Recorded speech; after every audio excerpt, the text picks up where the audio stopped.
Have you ever seen a teacher get fired on the spot? I was in AP History when everything went sideways. Mr. Hartley had been our substitute for 3 days, and he'd been getting progressively more unhinged, ranting about his military service, how our generation was soft, how his grandfather's belt taught him more than any textbook. That Thursday, Liam raised his hand. Mr. Hartley, can we review the Reconstruction era for the AP exam? The exam? Mr. Hartley stood up slowly. You think some test created by liberal academics matters? The room went silent. Sir, I just want to be prepared. Prepared? He walked to Liam's desk. Let me prepare you for reality. He grabbed Liam's textbook. This propaganda tells you the Civil War was about slavery. My ancestors fought for states' rights. Then he started ripping pages out one by one. That's my property. Liam jumped up. Bro, that book cost me $180. Sit down before I show you real consequences. Mr. Hartley stepped closer, making Liam step back. Sarah pulled out her phone to record. Mr. Hartley knocked it from her hand. Crack. The screen shattered completely. That's a $1,000 phone, Sarah screamed. Good. Maybe now you'll pay attention. He walked to the front and pulled down the American flag, draping it over his shoulders like a cape. I served 3 tours for this flag, and I come back to find it in a classroom full of ungrateful brats who won't even stand for the pledge. Jake stood up. You can't wear the flag like that. It's disrespectful. I earned this flag, boy. What have you done? He walked to the door, locked it from inside, and pocketed the keys. Nobody's leaving. We're having a real lesson about what this country used to be. My heart started racing. He pulled out his desk lighter. You know what my drill sergeant did when someone complained? Made us run until someone passed out? That builds character. Courtney's voice shook. I need to check my blood sugar. I'm diabetic. Another weakness. Another excuse. He walked to her desk and grabbed her bag. Let me guess. Can't survive without your medication? It's a medical condition, Katie protested. In combat, you push through or die. Natural selection. He pulled out Courtney's insulin pen. Connor, Mike, and Tyler, our football players, stood up. Give it back. Oh, the heroes. You think you're tough? You play a game. I've killed people with my bare hands. He held the lighter to the flag on his shoulders. It caught instantly. The classroom erupted. Kids screaming, jumping over desks. The smoke alarm shrieked. Sprinklers activated, drenching everyone. Through the chaos, Mr. Hartley held Courtney's insulin above his head. This is what's wrong with you. Dependent on drugs. Weak. Courtney was sobbing. I'll go into shock. I could die. Then you should have been born stronger. Connor, Mike, and Tyler rushed him. He grabbed a desk leg, somehow already broken off, and swung it like a bat. Crack. It caught Connor's face directly. He dropped, blood pouring from his nose and cheek. Mike and Tyler tried to grab him, but his combat training showed. Mike went flying into a desk. Tyler got an elbow to the stomach. Courtney was on her hands and knees, searching for her insulin in the water, her hands shaking. Somebody help! Jake pounded on the door. Mr. Hartley picked up the insulin pen, walked to the window, 3rd floor, and opened it. You want this? Prove you deserve to survive. He threw it out. We heard it shatter below. Natural selection! He screamed. The weak deserve to... Boom! The door exploded inward. The principal and maintenance had used a crowbar. Security rushed in, wrestling Mr. Hartley down. You're raising a generation of victims. You're fired, the principal said, shaking with rage. You're done. Paramedics rushed to Connor, unconscious, face swelling, then to Courtney, going into diabetic shock, sweating, shaking. We need insulin now, the paramedic shouted. They took Connor on a stretcher, face unrecognizable. Courtney went next, barely conscious. Paramedics pumping emergency glucose just to stabilize her. Mr. Hartley was arrested. Assault, destruction of property, reckless endangerment, false imprisonment. 2 weeks later, we learned the truth. Connor needed 3 surgeries to rebuild his cheekbone. Football scholarship to state? Gone. Courtney now has permanent kidney damage. And Mr. Hartley? He made bail. His military buddies hired him a lawyer. He was already teaching at a private military academy 2 towns over. They called it a misunderstanding, said he was a war hero who deserved a second chance. That's when I knew getting fired wasn't enough. We had to destroy him. That night, I couldn't sleep at all. Every time I closed my eyes, I saw Connor's face exploding with blood when that desk leg hit him. I kept hearing Courtney's screams when she couldn't find her insulin and all that water on the floor. My hands wouldn't stop shaking. Around 2 a.m., I grabbed my phone and started texting everyone who was in that classroom. We need to meet tomorrow, I typed. Not at the school, though. Too many people watching us there. Sarah replied first, then Liam, then Katie. By 3 a.m., we had 12 people saying yes. Friday morning, I walked through the main doors and everything felt wrong. Kids were moving different, walking faster between classes. Teachers stood in their doorways watching the halls like guards. Everyone kept looking over their shoulders. Nobody wanted to be trapped in a room again. During lunch, we met in the parking lot by Sarah's car. 15 of us showed up, more than I expected. Liam had a black eye I hadn't noticed yesterday from when he tried to help Connor. Katie's hands had bandages from glass cuts when the sprinklers made everyone slip. We all just stood there for a minute, nobody knowing how to start. Then Jake said what we were all thinking. That psycho is still out there teaching other kids. Sarah pulled out her phone and started a group chat right there. She named it Witnesses. We need to get organized, she said. Who can get medical records from their parents? Katie raised her hand. Who can document everything that happened? I volunteered for that. Liam said he'd track down the kids who were absent that day. Make sure they knew what happened. We spent 20 minutes assigning jobs to everyone. Jake would research the legal stuff. Tyler would talk to Connor's family. Mike would check on Courtney. We were done being victims. We were going to fight back. Right as we got back inside, my phone buzzed with an email from the school. I opened it and my blood started boiling. They called it an unfortunate incident currently under review. They said counselors were available for anyone experiencing difficulty. They reminded us that spreading unverified information could have serious consequences. They were already trying to bury it. Sarah and I decided to visit Courtney after school. The hospital smell hit me as soon as we walked in. We found her room on the 3rd floor. She was hooked up to these huge machines doing her blood cleaning for her. Dialysis, the nurse said when she saw us staring. 3 times a week now. Courtney looked so small in that bed. Her mom was holding her hand, eyes red from crying. We stayed for 10 minutes before Courtney fell asleep from the medicine. Walking back to the elevator, we heard crying from another room. Connor's mom was in the hallway with a doctor. He needs at least 2 more surgeries, the doctor was saying. The bone fragments could cause permanent nerve damage if we don't remove them all. His mom just kept shaking her head, saying this can't be happening over and over. That night, my parents saw the group chat on my phone. Mom sat me down at the kitchen table. You need to stay out of this, she said. Let the police handle it. Let the lawyers handle it. Dad kept talking about college applications, about how getting involved in something like this could hurt my future. How can you say that? I asked them. Courtney might need dialysis forever. Connor lost his scholarship. My future? What about their futures? They grounded me, but I didn't care. Monday morning came and Jake found me before first period. His older brother went to Preston Military Academy last year. He made some calls. It's true, Jake said. Hartley started teaching there last Monday. They're calling him a decorated veteran bringing discipline to young men. The rage that hit me wasn't hot like before. It was cold, focused. I knew exactly what we had to do. During lunch, we met in the library. Sarah had been thinking the same thing I was. The school won't help us, she said. The police already let him out on bail. We need to go bigger. Katie mentioned her cousin worked at the newspaper. Michelle something? Lawson, Katie said. Michelle Lawson. She covers education stories. Maybe she'd listen to us. We agreed to reach out. Katie texted her cousin during study hall. Tuesday afternoon, 5 of us drove downtown to this coffee shop Michelle picked. She was younger than I expected, maybe late 20s. She had a recorder and a notebook. She listened to our whole story without interrupting once. When we finished, she looked at us for a long moment. Do you have any proof beyond your testimonies? She asked. We showed her photos of Connor's face, the medical reports Katie got from her mom, Sarah's broken phone receipt. She took notes on everything. I'll need to verify all this, she said. But if it's true, people need to know. Wednesday started normal until 2nd period. The secretary came on the loudspeaker calling Sarah to the office. Then me during 3rd period, then Liam, then Katie. One by one, they pulled us all out. A woman in a suit was waiting in the conference room. Sloan Perkins, District Risk Management, her card said. She had this fake concerned smile. I understand you've been through something difficult, she said. We want to ensure you're getting proper support through appropriate channels. Then her voice changed. However, spreading unverified allegations could expose you and your families to legal action. The school district cannot be held responsible for statements made without proper verification. She kept using words like alleged and purported and claims. Like we were making it up. Like Connor's face wasn't held together with metal plates. Like Courtney wasn't getting her blood cleaned by a machine 3 times a week. Have you contacted any media outlets? She asked. We need to know so we can provide accurate information. I said nothing. She handed me a paper.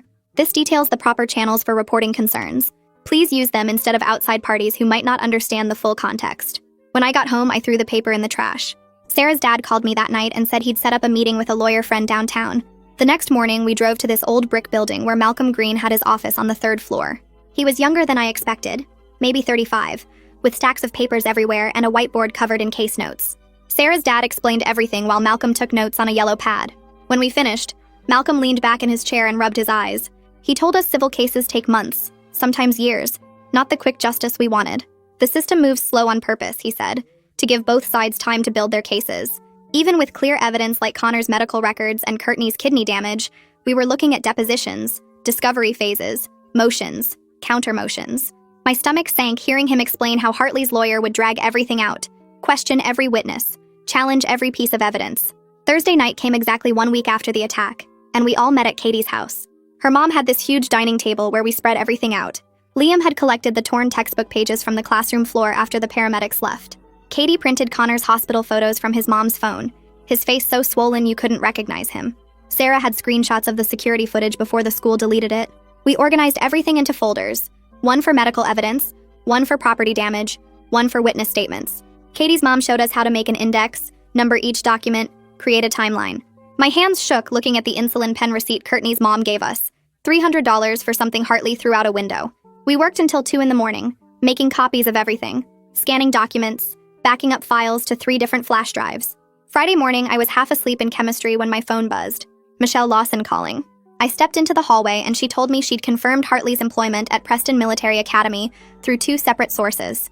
One was a parent whose son attended. The other was someone in their admin office who wouldn't give their name.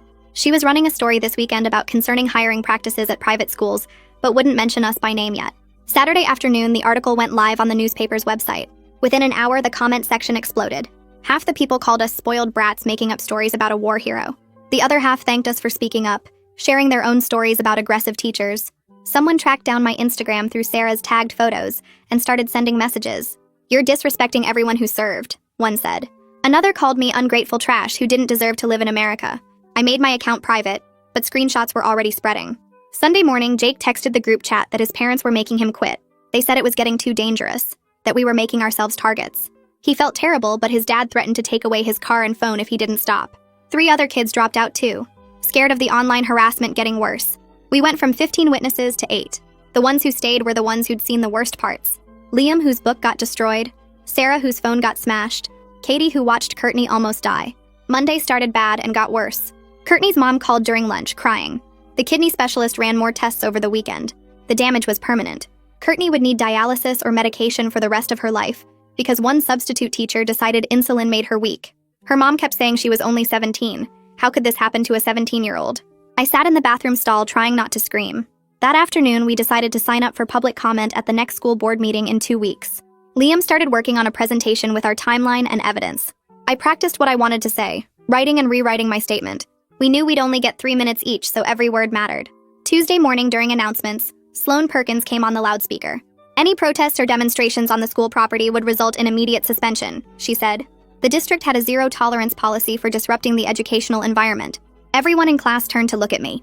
The message was clear. Shut up or lose your future. We met after school at the coffee shop downtown. If we couldn't protest at the school, we'd do it somewhere else. Katie's mom had already started researching permit requirements. Wednesday, she drove us to City Hall where we filled out the application for a rally at the town square. The clerk asked what organization we represented, and Katie's mom said concerned parents and students.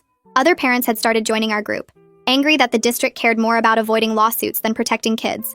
The permit cost $50 and Katie's mom paid it without hesitating. Thursday, Malcolm called with an update. He'd filed a Freedom of Information Act request for Hartley's employment records from the district. They responded that substitute teachers weren't regular employees, so those records didn't exist or weren't subject to FOIA. The loophole made me want to punch something. How could someone work in schools for months but not count as an employee when it mattered? Malcolm said this was typical. Districts protecting themselves with technicalities while kids suffered. He was already preparing an appeal, but warned it could take weeks. Meanwhile, Hartley was still teaching at Preston, still in a classroom with kids, still getting a paycheck while Connor couldn't eat solid food, and Courtney needed machines to clean her blood. Thursday afternoon, Malcolm called us back to his office where he spread out folders across his conference table. He explained we had 3 main paths for lawsuits and started listing numbers that made my stomach drop. A case against the district would cost at least $15,000 just to start. Going after Hartley personally meant tracking him down for service, which added more fees. And suing Preston Academy would mean fighting their team of lawyers who'd drag it out for years. He could do some preliminary work pro bono, but real litigation meant real money, and none of us had that kind of cash.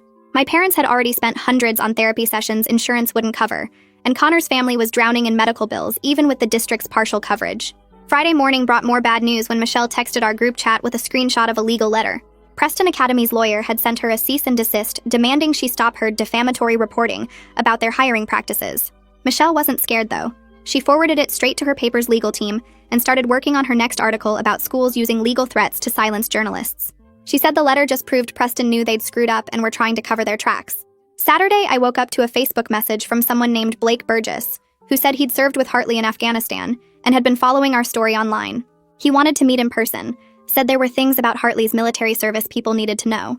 Sarah and Katie came with me to meet him at a diner downtown where Blake, still wearing his army jacket, ordered coffee, and started talking without any small talk. He told us about 2 separate incidents overseas where Hartley lost control, once shoving a private into a wall hard enough to leave bruises, and another time throwing a metal tray at someone during an argument in the mess hall. The second incident got him written up, but the paperwork disappeared when their captain decided to handle it internally. Blake gave us the name of the private who got shoved, said the guy might still have photos of the bruises if we could track him down. We spent Sunday calling veterans organizations trying to find this guy, while also following another lead Liam had discovered. He'd found a Reddit post from 8 months ago, where someone mentioned a scary substitute at their school who sounded exactly like Hartley, based on the military rants and aggressive behavior. The username led us to a girl named Ashley from a district 40 miles away who was terrified to talk at first. She finally agreed to a video call where she confirmed Hartley had subbed for her chemistry class last year and got aggressive when a student questioned his explanation of atomic theory. He'd slammed a textbook on the desk so hard it knocked over equipment, but the school just didn't invite him back rather than filing any formal complaint. Monday morning started with Sarah's phone buzzing during first period. Someone had sent her an anonymous email with a video attachment from 2 months before our incident showing Hartley in a different classroom, shoving a desk toward a student who'd been talking during his lecture. The quality was grainy and we couldn't verify which school it was from, but the way he moved, that same aggressive lean forward when he got mad, was unmistakably him. Requested Reds is on Spotify now. Check out link in the description or comments. Michelle's tech person spent Monday afternoon analyzing the video metadata and confirmed it hadn't been edited or manipulated. The timestamp showed it was recorded in early September at 2:47 p.m., which meant it happened during school hours somewhere in our state. Michelle started preparing another story about the pattern of behavior, how multiple incidents across different schools showed this wasn't an isolated breakdown, but an ongoing problem the system kept ignoring.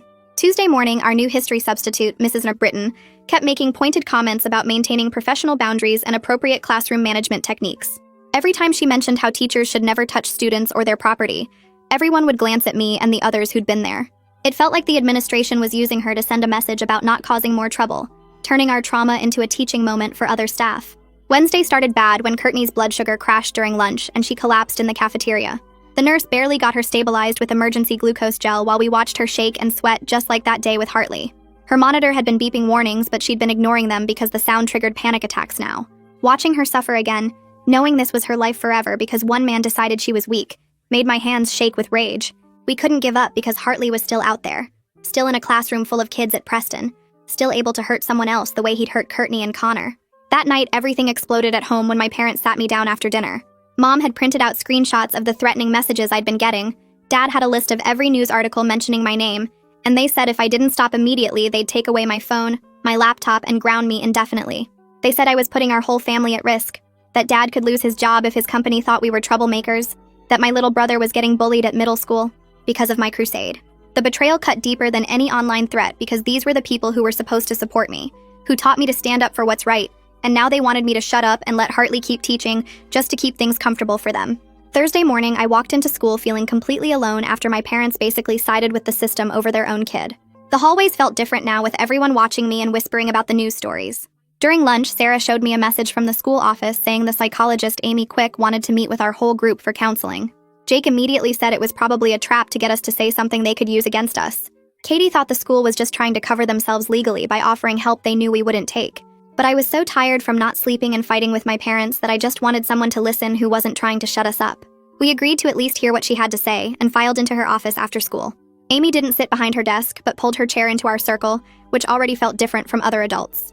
She started by teaching us this breathing thing where you count to 4 inhaling and 6 exhaling, which actually helped my racing heart slow down.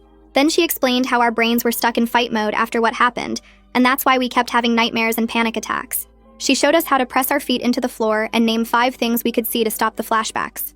Courtney started crying when Amy talked about how trauma changes your body forever, and Amy just handed her tissues without making a big deal.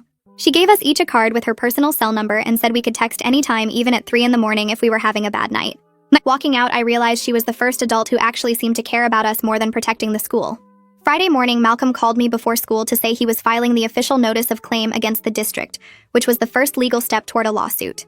By lunch, the district had already called him back, offering to meet about a settlement, which meant they were scared of going to court. We spent all weekend at Sarah's house arguing about whether to take whatever money they offered. Courtney's medical bills were already over $50,000, and her family didn't have good insurance. Connor's surgeries had cost even more, and his parents were talking about taking out a second mortgage on their house. But Malcolm warned us that any settlement would probably include us signing papers saying we couldn't talk about what happened anymore. We voted Sunday night and decided stopping Hartley from hurting other kids were more important than getting money for ourselves. Monday during our group meeting, someone suggested we should just leak all the videos we had, even the ones we couldn't verify were real. They said the pressure would force Preston to fire him faster, but Malcolm explained on speakerphone that releasing unverified evidence could get us sued for defamation. He reminded us that Hartley had military friends with money for lawyers, and we needed to stay smart, not desperate. We agreed to keep following the legal path even though it felt like watching him teach other kids while we waited for courts to move. Tuesday morning, Michelle called to say her second story was going live with the verified video Blake had helped us get from the soldier who served with Hartley. Within an hour, my phone was blowing up with notifications as people shared the article everywhere. The comments section turned into a war zone with some people calling us ungrateful brats who didn't respect veterans. But then other veterans started commenting that wearing the uniform doesn't give you the right to hurt kids. Blake himself posted a long comment about how real warriors protect the innocent, and Hartley had dishonored his service. By Tuesday night, Preston Academy had released their official statement calling Hartley a distinguished veteran who deserved second chances and rehabilitation, not persecution. Reading their PR spin about how he was getting counseling for his PTSD made me so mad I threw my phone across my room. Wednesday night, Katie's mom drove us to Preston's open house where they were recruiting new families for next semester. We wore nice clothes and pretended to be interested in their military discipline program while secretly recording everything on our phones. The admissions director bragged about how they didn't waste time on extensive background checks because they trusted veterans. When someone asked about safety protocols, he laughed and said their students weren't soft like public school kids who complained about everything. Katie asked specifically about the news stories, and he said the media always exaggerated, and they stood behind their staff 100%. We documented how they had no real policies for protecting students and actively dismissed concerns about teacher violence as weakness. Malcolm called us Thursday morning after reviewing our recordings and warned us we were getting close to the legal line of harassment. He said Preston's lawyers could argue we were entrapping them or interfering with their business if we kept showing up. We agreed to pull back from any direct contact with Preston and focus on legal pressure through proper channels instead. But it was hard to stop when we knew Hartley was in a classroom right now, maybe throwing another kid's insulin out a window. Saturday morning, we held our rally at the town square with Malcolm making sure we had all the right permits, so no one could shut us down. About 200 people showed up, including 3 local news crews and reporters from papers in nearby cities. Parents took turns at the microphone talking about school safety, while we stood behind them holding huge printed copies of Courtney's and Connor's medical bills. One mom started crying when she talked about how her son was now scared to raise his hand in class after hearing what happened to Liam. We heard the shouting from across the square. About 30 people marched toward us carrying signs that said, "Support our veterans," and "Respect those who served," and wearing matching red shirts. They set up on the opposite corner and started chanting about how we were ungrateful kids who didn't understand sacrifice. The news cameras swung between our groups, eating up the conflict. That's when Blake Burgess did something nobody expected. He walked away from the counter-protesters, still wearing his army dress uniform with all his medals, and crossed the square to stand with us. The chanting stopped. Everyone just stared as this decorated soldier picked up one of our signs showing Connor's medical bills. The cameras went crazy. Blake stood next to Courtney's wheelchair without saying anything, just being there in his uniform on our side. Courtney grabbed the microphone even though her mom tried to stop her. Her voice came out weak but clear as she described waking up at 3 a.m. to check her blood sugar, the 7 pills she takes every morning, the dialysis appointments 3 times a week. She held up the plastic bag of medical supplies she carries everywhere now. The whole square went quiet. She explained how she can't play soccer anymore because her kidneys can't handle the stress, how she missed her cousin's wedding because she was in the hospital, how her little sister cries when she sees the dialysis needles. A woman in the counter-protest group started crying and walked away. More followed her. By the time Courtney finished, half their group had left and our side had doubled. Sunday night, Michelle texted our group chat that someone from Preston Academy had reached out anonymously. The email described Hartley making cadets do push-ups in the mud until they threw up, throwing a kid's backpack in the pond because he forgot to salute, screaming at a 13-year-old until the kid wet himself. The person was scared to give their name, but included dates and details Michelle could verify. Monday morning, Michelle called me excited because she'd gotten Preston's employment files through some contact at the state education department. The documents showed they never called his references, never verified his military discharge status, never even Googled his name, which would have shown a complaint from his last school. She had proof they hired him without doing basic checks that even McDonald's does for fry cooks. That afternoon, we got called to the principal's office where Sloan Perkins sat with a stack of papers. She said our campaign was disrupting the educational environment, and if we didn't stop organizing during school hours, she'd ban us from all extracurriculars, including Sarah's debate team and Katie's orchestra. We recorded the whole meeting on our phones. Malcolm sent the district a letter that night about First Amendment rights and how their threat was illegal retaliation. Tuesday started normal until dinner when my chest got tight and I couldn't breathe right. My vision went fuzzy and I felt like I was dying. I woke up on my bathroom floor gasping and covered in sweat, my mom standing over me terrified. She wanted to call 911, but I remembered what Amy taught us about panic attacks. I called Amy's emergency number and she answered on the second ring. She talked me through breathing exercises, counting backwards from 100, naming 5 things I could see, 4 I could touch, 3 I could hear. 20 minutes later, I could breathe normal again, but I felt exhausted and embarrassed. She told me trauma does this sometimes and it wasn't weakness. Wednesday after school, I went to watch football practice because Connor said he was trying to play again. He suited up and ran warm-ups fine, but when they started contact drills, everything changed. The first hit near his face made him freeze. The second time someone's shoulder pad got close to his cheek, he dropped to his knees, shaking. Coach tried to encourage him, but Connor took off his helmet and walked off the field. We all knew he wasn't coming back. His dad punched the fence so hard his knuckles bled. That night, Connor posted on Instagram that his football career was over, thanking everyone for support but saying his face couldn't take hits anymore. The post got thousands of comments, including nasty ones from Preston Academy supporters calling him weak. Thursday, Malcolm sent Preston's board a detailed letter with evidence of Hartley's pattern of violence and documentation of their liability if he hurt a cadet. Their lawyer responded with legal jargon basically saying they were reviewing personnel decisions through appropriate channels, which meant they were stalling. Malcolm said this was good because it showed they were worried. Friday morning, Michelle's biggest story yet went live with the anonymous video Blake's military contact had provided, showing Hartley in Afghanistan shoving a local interpreter who wouldn't translate his insults. The headline, Pattern of Violence, How Schools Enable Dangerous Teachers, included everything from our classroom attack, to Preston's hiring practices, to the new allegations from their own staff. My phone exploded with notifications as the story went viral. News vans showed up at Preston Academy, but they locked the gates and called the cops on reporters. Saturday, my phone started ringing with blocked numbers that Katie traced to Preston board members' offices. Sunday, Michelle heard from 3 different sources that major Preston Academy donors were demanding answers. 2 board members had called an emergency meeting for Monday morning about what they called the situation in internal emails someone leaked to us. Monday morning, my phone buzzed with 17 messages in the group chat before I even got out of bed. Sarah had sent a screenshot from Preston Academy's website showing their announcement that went live at 6 a.m. The statement said Hartley was on administrative leave pending review of personnel matters, which was the most corporate way possible to avoid saying he was in trouble. I jumped up and ran downstairs where my mom was already watching the local news covering the story. The reporter stood outside Preston's locked gates reading their statement while mentioning our allegations, which made my blood boil since we had proof. At the school, everyone was talking about it, but Principal Sloan pulled me and Sarah into her office during first period. She told us the district appreciated our concerns being addressed, but warned us not to disrupt classes with celebrations, since this was still an ongoing matter.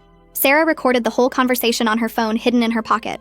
That afternoon, I was eating lunch when Katie showed me her phone screen where Hartley had posted a 10-minute video rant on his personal Facebook page. His face was red and sweaty as he called us entitled brats destroying America with cancel culture, and said we were soft children who couldn't handle discipline. He claimed he was a decorated veteran being persecuted by liberal snowflakes, who didn't understand sacrifice. The video already had 300 comments split between people calling him a hero and others saying he should be in jail. We all started screenshotting everything, including the timestamps and comments, before it disappeared. Sure enough, an hour later, the video was gone, but we had saved everything, including the part where he said Courtney deserved what happened for being weak. Michelle texted me that she had also captured it and was preparing another story about his lack of remorse. That night, I was doing homework when my phone started blowing up with notifications from numbers I didn't recognize. Someone had posted my full name and home address on a military support forum calling me the ringleader trying to destroy a patriot. The messages ranged from calling me ungrateful to saying they knew where I lived and would teach me respect.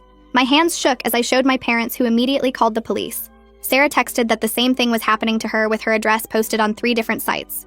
The officer who came to our house said to document everything, but admitted there wasn't much they could do about online threats unless someone showed up physically.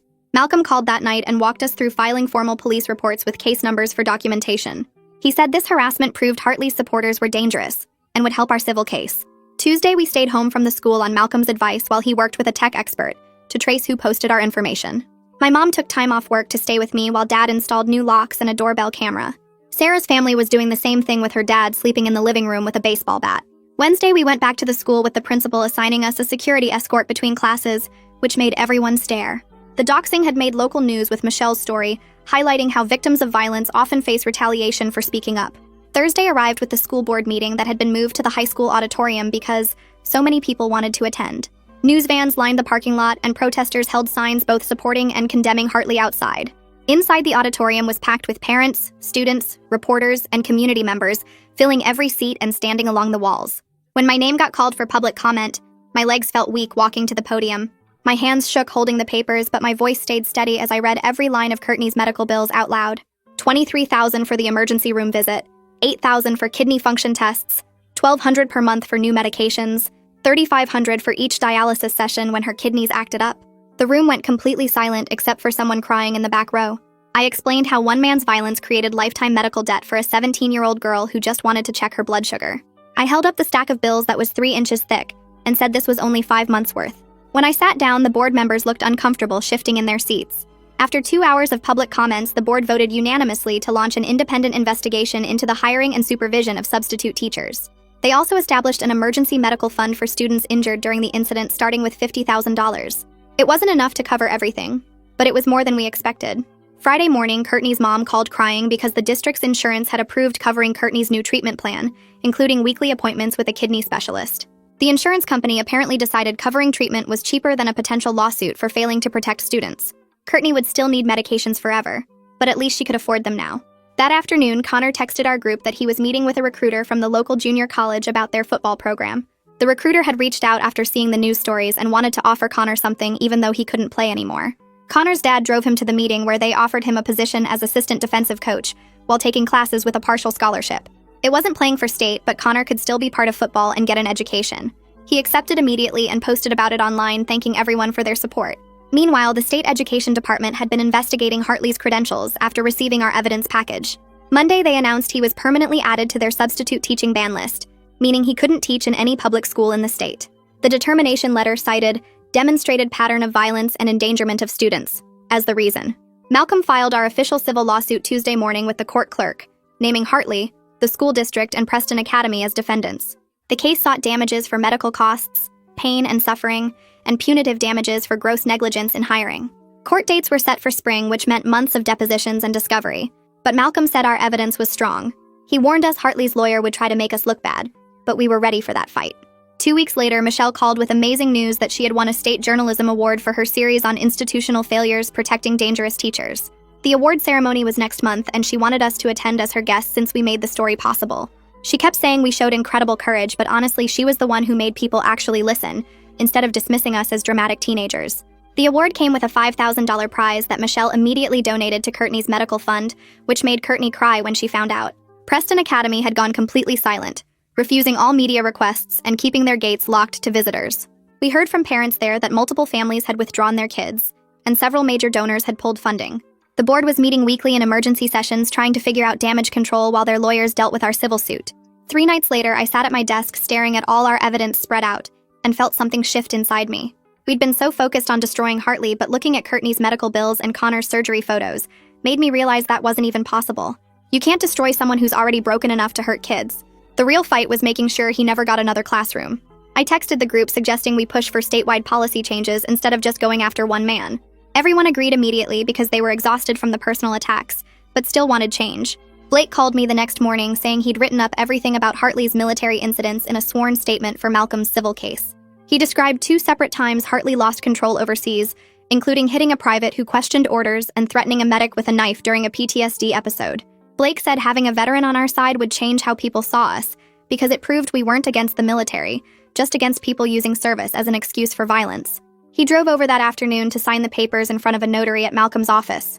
The affidavit was 12 pages detailing dates, witnesses, and how the military quietly discharged Hartley instead of court-martialing him to avoid scandal. Malcolm said this was exactly what we needed to show a pattern going back years. Preston Academy's emergency board meeting happened that Wednesday night, and parents packed the room demanding answers. One dad stood up holding printed copies of Michelle's articles asking how they could keep a teacher who threw a diabetic student's insulin out a window. The board members kept looking at their lawyers who kept shaking their heads every time someone tried to defend Hartley. After 3 hours of parents threatening to pull their kids and donors saying they'd withdraw funding, the board voted 7-2 to terminate Hartley's contract immediately. We watched the live stream from Sarah's house cheering when the vote came through. Hartley showed up at the school the next day screaming about wrongful termination and threatening to sue everyone, but Preston's lawyers met him at the gate with our evidence package. He left after 20 minutes of yelling, but we knew he'd try something else because guys like him never just accept consequences. The online harassment had been getting quieter as new scandals took over social media's attention span. We still checked our privacy settings daily and walked in groups, but the death threats stopped coming after a viral video of a senator's affair pushed us out of the headlines. Malcolm reminded us to keep documenting everything just in case, but said this was normal for these situations. People move on to the next outrage while you're still living with what happened. That Friday, the school board president called a press conference where he formally apologized for the district's failure to protect students. He announced new substitute screening procedures requiring full background checks, reference verification from previous schools, and mandatory training on classroom management without physical contact. Every sub would now need approval from 3 administrators instead of just one emergency hire by whoever was desperate. The reporters asked if this was admission of liability, but the district lawyer stepped in saying it was about moving forward, not assigning blame. We watched from the back of the room, trying not to roll our eyes at the corporate speak. 2 weeks later, Liam got a check for $212 for his destroyed textbook plus incidental damages, which basically meant they threw in extra money to make him go away. Sarah's phone reimbursement was $1,400 because her dad had kept the receipt and warranty information. The checks came with letters saying this was not admission of wrongdoing, just good faith gestures to affected students. Liam wanted to frame his check instead of cashing it as a reminder of what 1 page of paper cost us in trauma. Every Thursday at 4, we met in Amy's office for group therapy, which the district was paying for as part of their damage control. She had us do exercises about processing trauma and taught us breathing techniques for panic attacks that actually worked sometimes. Connor would talk about learning to coach instead of play, and how he was finding new purpose even though it hurt watching practice from the sidelines. Courtney shared her weekly medical updates and how her new treatment plan was helping stabilize her blood sugar, though her kidneys would never fully recover. Katie usually just listened, but sometimes she'd share how guilty she felt for not doing more to help Courtney that day. Jake had rejoined our group after his parents saw the board's apology and realized we'd been right all along. Amy never pushed us to forgive or forget, just to process and find ways to move forward without letting anger eat us alive. She said trauma doesn't follow a timeline and healing isn't linear, which felt more honest than other adults telling us we'd get over it. 3 months after everything started, I could finally sleep through most nights without waking up gasping from nightmares about burning flags and Connor's blood. Courtney's treatment plan had stabilized enough that she only needed the specialist monthly instead of weekly, though she'd be on medications forever. We hadn't destroyed Hartley, but we'd stopped him from teaching, and that had to be enough because anything more would have destroyed us too. That's my side of things. Now I want to know how you'd handle it, because your takes are always the best part. Drop a comment below and let's see all the different perspectives. I'll be reading through them.